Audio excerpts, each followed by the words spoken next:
So Scum's Wish definitely has been living up to its name recently. I mean, this episode, as good as it was, like, I thought it was a really solid episode overall. But even though I put myself in a mindset of not being attached to these characters, not caring if good or bad things happen to them, because I knew we were just going to witness frustrating things, I'm still a little frustrated with the outcome of what Mugi does at the end of the episode, because, I mean, this episode is the confession episode. They both agree, we're both going to tell our crushes, our loves, how we feel, and if we both get denied, we'll go out for real. Okay, makes sense, like, just clear that up, stop lingering on what you feel. If they accept it, great. If not, whatever. But before they both go to confess, they both start feeling something. They both realize, hey, I kinda don't look at the other person as my love or crush. I view them as themselves, so when we're kissing, when we're doing anything, I'm seeing them as who they are. Meaning, they both have developed feelings for one another. Okay. And they both end up confessing, and they both end up saying, I used to like you. And I'm thinking to myself, okay,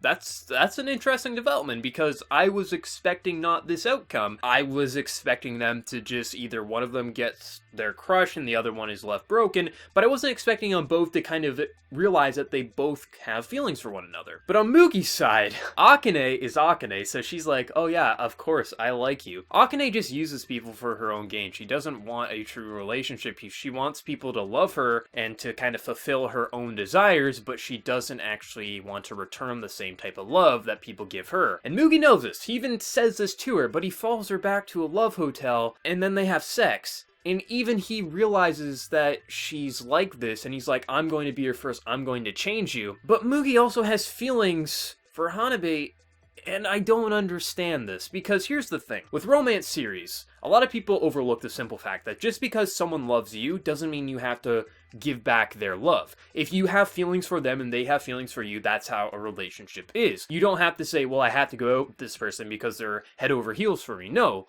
you go out with them because you like them. But he knows how Akane truly is, but he also knows how he truly feels about Hanabi, and he even says, like, I'm not gonna let her be alone, and then he sleeps with Akane.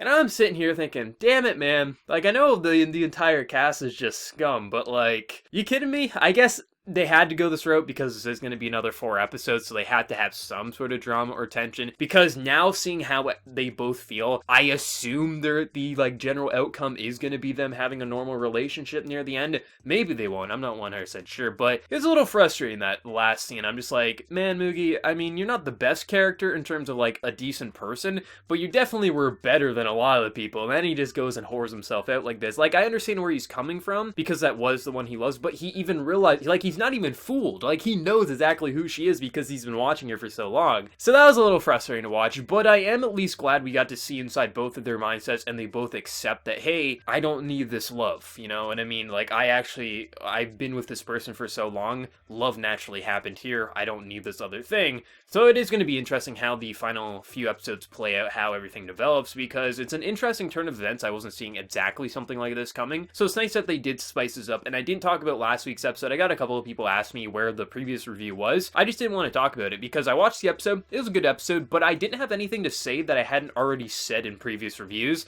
so to not repeat myself, I just didn't do a review. That's what I do for reviews. If you ever notice I don't have a review up, it's usually because I just didn't have anything to say, and if I don't have anything to say that's longer than a minute in terms of review, I'm just not going to do a review. So that was why there's no review last week, but this episode, it was pretty good. At this point, I'm not sure what my favorite episode's been. It's just been, this was a great episode. You know, there was a lot of stuff to it. There was enough substance. I think Still Lurch is doing a killer job visually, and I thought also the voice acting, especially with Hanabi's voice actor when she was crying, I thought it was really emotional and good. But overall, you know, it's going to be interesting how these final few episodes wrap up and see what ultimately happens with Mugi and her relationship, because they can go a couple different directions, and either direction they end up going, I'm fine for it. It was a little frustrating seeing how he knows exactly what she is, how he knows what he feels for his fake girlfriend. It was just a little frustrating that way, but I'm interested to see where it goes, and I'll be interested to hear what people are thinking. Did you love the episode? Did you hate it? Are you frustrated? Are you happy? What is your opinion on this episode, and where do you think next week's gonna go? Let me know your thoughts down in the comment section below, and before you leave, hit that like button to show your support. If you're new to the channel, be sure to subscribe. So until next time, everyone, please take care and have a good one.